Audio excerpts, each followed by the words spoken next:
আজকে অরিতা আর আমি অনেক মাস পর একটু ঘুরতে বেরোলাম। না না, ঘুরতে না, আমার একটু ওষুধ নিয়ে আসছিল, তার জন্য বেরিয়েছিলাম দুজনে মিলে।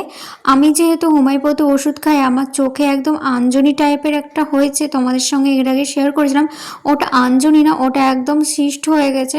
তো তার জন্য আমি হোমিওপ্যাথি ওষুধ খাচ্ছি, সেই ওষুধটা আনতে যাওয়ার জন্য বেরিয়েছিলাম। তারপরে যেহেতু ভিড় ছিল, তো অরিত বলল চলো, অনেকদিন ফুচকা খাওয়া হয়নি, তাহলে একটু গঙ্গাধার থেকে ফুচকা খেয়ে আসি।